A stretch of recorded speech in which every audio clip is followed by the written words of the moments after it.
So after I started shooting video on my GoPro, I started getting curious a little bit about Protune and its functionality. And if you shoot a lot of video, you're going to quickly discover that Protune is going to be the most user-friendly in terms of post-production editing. This is taking into account my settings: white balance native, color flat, ISO 400 if I'm outside on a sunny day, sharpness low, and EV compensation. I actually set it at -0.5.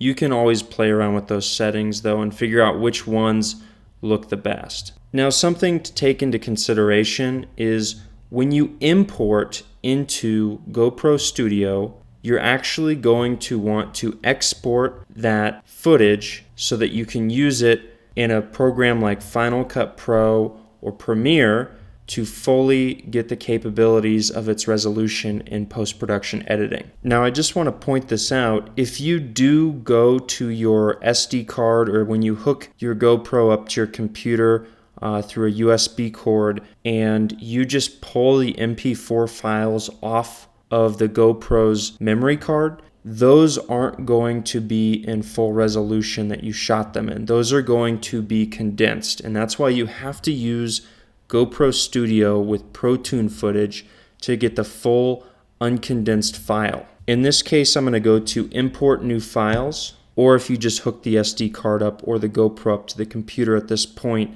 it would automatically prompt you to do this.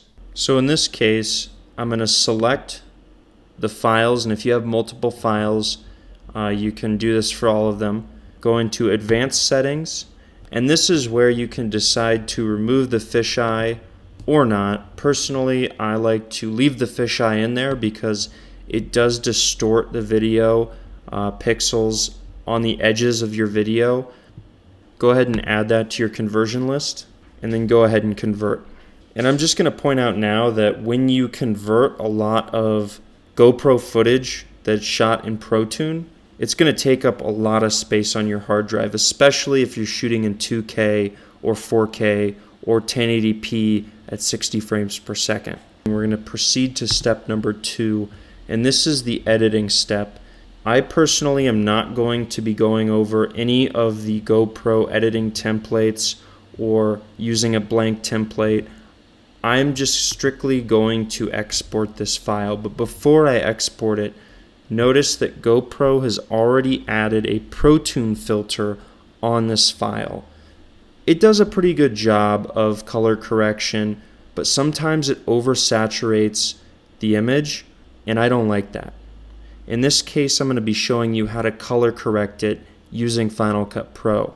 So I'm going to go ahead and make sure all of these are deselected, and I'm going to go down to None under the presets and make sure that I select that.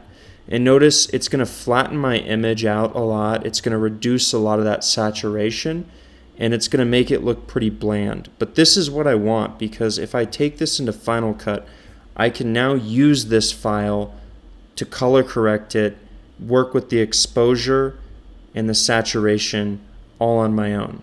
So go ahead and export.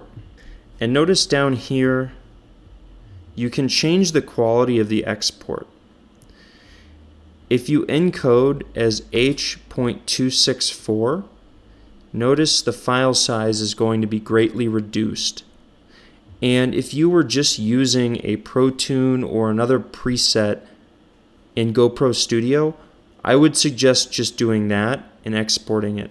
But in this case, we're going to be editing in Final Cut, and so we're going to want the full file size, which is GoPro SynForm. It's 1.2 gigabytes for 38 seconds of footage at 2K resolution, so keep that in mind. And make sure to take into consideration the source, 2704 by 1520 resolution, and the source 29.97 frames per second. And go ahead and export that. So now that I've already exported my GoPro import in Protune, I'm going to import the file into Final Cut Pro. Go ahead and go File, New, project.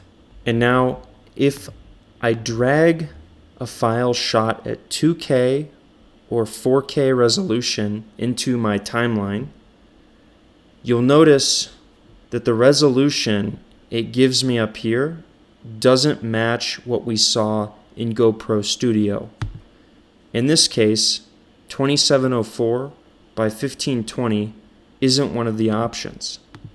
So we're going to have to go down to custom, and we're going to have to set that ourselves to make sure that we don't get any of those black bars across the sides of our frame. And in this case, the frame rate is 29.97 frames per second. We're going to click OK. So now that we have the video in our timeline, we're going to do a little bit of color correction and messing with the exposure. This is going to be different depending on what type of video you're trying to accomplish, the look and the feel of the video, and if you shoot outside in the sun or at night or inside. So go ahead and open up your color board, and the first thing we're going to do is we're going to set the exposure. So I'm going to find the place in my clip that's the most important to me, and I'm going to use that to set the exposure, saturation, and balance the color. In this case, I have actually two different points in the clip that I want to do that. Right here before I turn the camera around, I'm actually going to break that up into a different clip. So in this shot, I'm the main focus right here, and I am going to set the exposure, saturation, and color accordingly. The first thing you're going to want to do is use the global exposure tool on the left. And right now, it's pretty good. It was a pretty bright day, and GoPro Protune has a tendency to flatten the colors out, so sometimes you don't get quite the exposure you were expecting. And cameras naturally condense the exposure of your film because a camera can't see as much contrast as the human eye can. So the exposure is flattened out, especially with GoPro Protune. So I'm actually going to darken it just a tad here. And the next thing you're going to want to do is make sure that you expand your shadows and your highlights. And doing this is going to give your picture a nice contrast. I almost always drag the shadows down. If you do this too much, it's called crushing your blacks. Notice that the blacks in this image are starting to bleed out. And for certain looks, that's okay, but for this, I want most of my picture in focus. So I'm going to drag them down to about here. Next, I'm going to raise my highlights just a tad. And I have the white clouds for reference in the background here. And notice if I bring my whites up too much, it blows out those whites. And that's just a little bit too much contrast for what I'm going for. So I'm going to come down just a little bit here. Next, I have my midtones. And your skin tone is part of this. Keep in mind how dark or how light you want your skin or whatever else the focal point might be in the shot to look. In this case, I'm going to come up just a tad with my midtones. And then I'm going to come down just a little bit more with my shadows. And I might raise my global up just a little bit more. And keep playing with your shadows, your highlights, not so much your midtones, and your global level meter until you find the picture is where you want to be. Now what you can also do is you can go up to view and you can show video scopes. And what this is going to do is this is going to show you the wavelength of your picture. But if you go to your Luma, you can see down here on 0 is where your shadows want to be just touching. Your midtones are going to want to be a little bit above 50 if you're lighter skinned, and a little bit lower if you're darker skinned. Your highlights are going to be up here around 100, but you don't want to bring them up too much past that. Anyways, you can play around with video scopes if you want. I'm not going to get too much into it now. So now that I've set my exposure, I'm going to go over to color. And this is going to open up my color correction. Now the first thing I do is I look at my video and I try to see if there's one color that's standing out more than any other, if it's a blue tone or if it's a red tone or if it's a green tone, and I want to bring it down. I can do that with my global color meter. And if I just bring it down in the greens, it's going to subtract the greens. If I bring it down in the blues, it's going to subtract the blues and make my image warmer. And if I bring it down in the reds and the yellows, it's going to make my image more blue. You can also add in the reds, yellows, greens, blues, purples, and magentas, but subtracting and adding means the same thing. In this case, I feel like my overall video is pretty balanced. There isn't too much blue or too much red standing out, so I'm going to leave that global meter alone. Next, I'm going to go to my shadows. This is where you really have to make the choice about what type of look and feel you want your video to have, because adjusting the shadows and the highlights and a little bit of the midtones can give you a vastly different look than what you had previously. For instance, if I wanted to make this video warmer, I would take the shadows and I would subtract a little bit of blue. And then I would take my highlights and I would do the same. Now notice that my video has a lot warmer look to it. You can also add in the reds, and it would give you the same effect. In this case, my midtones are pretty balanced, but if you wanted a little bit warmer look still, that's when you could bring your midtones down into the blues, subtracting the blues a little bit more. And you can go to the extreme and get it really red. And for the sake of this video, I'm just going to undo all of my color corrections because I feel like this is pretty balanced. Now I should note that Final Cut does have an option to balance color. And if you click on it, you'll notice that your color board doesn't have any changes.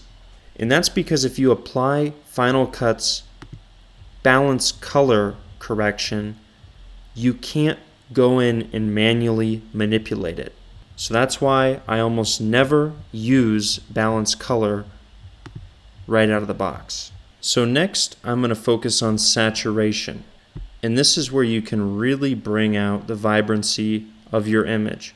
Something to keep in mind if you're going to saturate your picture is if you have somebody in it, you're going to want to make sure that you don't oversaturate their skin tones. The first thing I do is I go to my global saturation meter and I move that up. And if I go too much, you're going to see it blows out my skin tone just a little bit. And this is closer to what GoPro's Protune filter would have if you just used that in GoPro Studio. So I'm going to bring it down to about here. And next I'm going to work with my shadows. In this case, I'm just going to bring my shadows up just a tad. Next, you have your highlights. Your highlights all the way down, it's going to desaturate your highlights. If you bring them all the way up, it's going to blow the saturation. So I'm going to bring my highlights up to about here. I usually don't mess with my midtones a whole lot, but it depends on what type of video you're trying to shoot. If you're trying to shoot video that has a lot of skin tones in it, you're not going to want to bring your midtones up that much. So I'm going to bring my midtones up just a tad. Now the last thing I do is I apply a sharpening filter to my footage. And this is because I manually set the Protune sharpness as low on my camera. And you can bring the sharpness way up and get that increase in clarity. And sometimes that looks good depending on what you're trying to shoot. But in this case, I'm just going to bring my sharpness up just a tad here. The last filter I'm going to apply is a vibrancy filter. And notice that my vibrancy filter is at 1, which is default for my video. If I turn it off, nothing's going to happen. It hasn't applied any saturation yet. It has this protect skin button right here, and if you click that and drag it up, it works okay, but generally I don't turn it on. In this case, I'm just going to apply a little bit of vibrancy to my image. And that's it. That's how I import GoPro Protune footage and do basic color correction in Final Cut Pro.